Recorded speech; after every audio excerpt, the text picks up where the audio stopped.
welcome to another Lawn Fawn video. Today we are introducing our Snow Day collection, which is perfect for both winter and Christmas, so let's go ahead and check it out. This is the chunky scarf paper, which has all of these great strips that you can cut apart and use on your projects. And then the B side has this great snowy scene, and I love the little strip here too. This is wool socks. I love this feather inspired pattern. And some great Christmas trees on the back. This is mittens with these adorable sweet bunnies and that cute little bird. And then of course we've got some mittens on the back. This is long johns. I love this pattern because it works for the holidays, but it could work all year round too.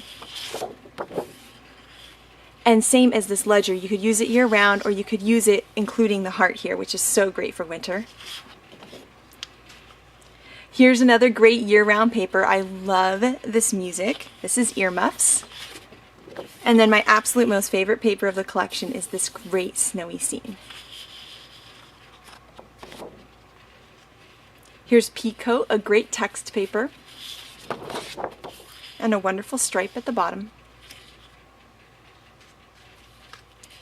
This is Snow Boots, my second most favorite paper, sometimes my first, it depends on the day, but I love this scene of bunnies. This is great for creating a quick layout. You could have your photo and journaling up here.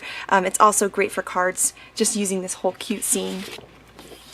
And here's another great general paper.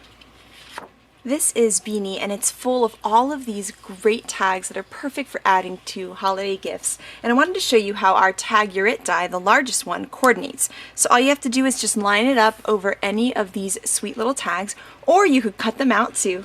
And you'll see when you cut it with the tag how cute that is. And then we have a great snowflake B-side. And then we have some wonderful journaling cards too. They're 4x3, so they fit perfectly in pocket scrapbooking. And then I love this great little mini polka dot. Here is the 6x6 pad for Snow Day, and all of the patterns are reduced by 50%. So you can see here how great they look in a smaller version, perfect for cards and other little small projects. Great little mini bunnies. I love the ledger in the small version, and of course the music notes too.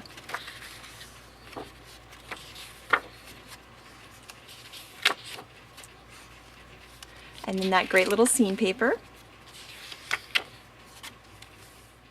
And then here we have the tag paper for the 6x6 pad, and the smaller tag die from the Tag Urit set fits over these, and they're such cute tags. Here you can see one cut out. Just love it. Great snowflake, and then this wonderful little holly. And then you'll see that the patterns all repeat again, so you get 2 of each design, which I love. The 12x12 papers also come in a collection kit where you get 1 of each paper, and you also get 1 of our flare packs. Here is the cute flare pack. I just love that little bunny and the heart. These are so great for adding to projects. And here is the green sparkle lawn trimmings. I just love that great shine. You can see here how sparkly it is, and it's a perfect addition to our existing gold and silver sparkle lawn trimmings. We also have some great snowflake wood veneer. They are just so delicate and gorgeous, and I also really love these etched in circles too. And last but not least, we have our coordinating stamp set and die set, and we'll show you these in another video. I thought it would be fun to create a really simple goodie bag, and I wanted to show you here that I cut with the goodie bag die. You can see here a little craft piece, but what we're going to use is the negative. So you'll see I'm going to take the negative and decide what part of my pattern paper I would like to go into the goodie bag die. And this is a really great thing to do with scene papers like this one, or perhaps a paper where you want to make sure you feature a certain part of the pattern. You can kind of use this negative here to know where you're going to line up your die. And then I put the goodie bag piece back in and make sure that the hole at the top is not cutting through something I want. So I know that I need to move it up there because the birdie is in there. So I'm going to shift the whole thing up so that the bird is no longer being cut off. Now that I have the perfect placement, I'm going to use my pencil just to give me some guidelines as to where to place my die. I'll trim my pattern paper piece so that it fits inside my die cut machine, and then I can go ahead and line my die up with those marks and die cut it. And now I'm going to have a great little goodie bag featuring a part of this cute scene paper. Now I'm going to go ahead and fold along those score lines and make sure to crease them with a bone folder so that they're nice and crisp. I'll fold those inner lines over, but you'll see there's some score lines right down the middle of that piece I'm not going to do anything with yet. And that other piece, just fold it down nicely and just give it a nice crisp edge with that bone folder. Then I will die cut another goodie bag piece for the back half of the bag from the top part of that buddy paper. And now that I have both pieces cut, I can adhere them together by running adhesive on that bottom square, adhering the two goodie bag pieces together, and then running adhesive all down those four sides. And then I'll bring those edges up and form the bag.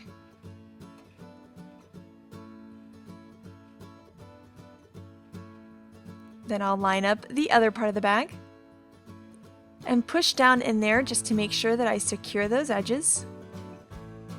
And once my bag is assembled, I'm going to pinch it shut, and that's going to fold those inner lines that I talked about earlier. So now we've got a cute little bag ready to go. I wanted to bring some of the red from the inside of the bag to the outside, so I cut a little 3/8 of an inch by 3-inch strip, and I'm just going to lay that across the bottom.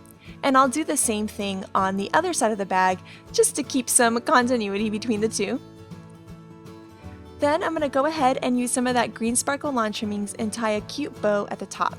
And this is a really simple bag, and I love making more complicated things, but sometimes I just don't have the time. So I love being able to use my pattern paper to help me create a really quick 5-minute project. Now I thought it would be fun to create a different kind of bag, so I'm going to go ahead and trim some of that music note paper and then stamp these cute little frames from the Sweater Weather stamp set and use the die cut to cut them out. You'll see here that I colored in the inside part of the frame there at one point, but I decided I didn't really like it, so instead I'm using my red marker to color the outside of the frame. And by doing that, it actually makes the frame really pop from the pattern paper, making sure that it doesn't get lost. Now I wanted to create some aged looking music. I really like the bright white, but I thought the aged music would be kind of fun for the holidays. So I'm just using my antique linen distress ink and with my foam ink blending tool, just bringing that distress ink on all over it. And I'm not worried if it's uneven because that's just going to make it look even more like older paper. And now you can see the two combined, the white versus the aged. It's subtle, but I think really cute. Now I'm going to go ahead and die cut my goodie bag die. And I'll have to cut 2 pieces to form the bag. And right now what I'm working on is a bag that's going to be a part of an advent calendar for the holidays. So once again, I'm going to go through the same process of folding and doing all of those edges there on both bags. And then I can adhere the 2 pieces together to form my bag. And so my idea for this calendar is that I would create 25 of these little bags, and each one will have a little surprise for the advent calendar counting down to Christmas. So for this one, I'm going to work on bag number 25. So I've got my little frame there, and now I've got my Finley's 1, 2, 3's dies, and I'm going to cut out 25, and I would cut out 1, 2, 3, 4, etc., and have a nice little countdown. And then I thought it'd be nice to have something to kind of ground that frame. So I'm going to take some of this pretty green paper here and just trim it down. Then I could go ahead and adhere my numbers to my frame. And I want this project to be fairly simple since I'm going to have to make a lot of them. So this should go by pretty quickly. Then I can adhere down that little green strip and with some foam adhesive, put my little frame on there. And I just love how that's looking. Now I have a really long string here of mistletoe lawn trimmings, and what I'm going to do is have a long string going off either end, and on the middle here I'm going to tie a knot and a bow, but the long ends of the string are going to be there to string the other bags on, and this would be really cute on a mantle or even on a blank wall space that you might have. And so now that I've got my bow, I have my string ends there ready to go. And if I had another bag ready, so I'll just use the bag I made earlier, I could just string that one through and tie another knot and another bow, and it was just gonna look so cute. And so here are the projects using Snow Day. We've got this great advent calendar idea, a really simple little gift bag, and some great tags ready to go on presents. And so I love having these really simple ideas using pattern paper. Sometimes I don't have the time to create something more complicated, so this is a great way to get some really cute projects done. And so this is Snow Day. I just love this collection for both winter and Christmas. We've got the 12 by 12 papers and the 6 by 6 papers, some cute flair, really fun snowflake wood veneer, and a new lawn trimmings, of course. And we have our coordinating stamp set and die. So I cannot wait to see what you guys create with this collection. I hope you have an amazing day. Bye!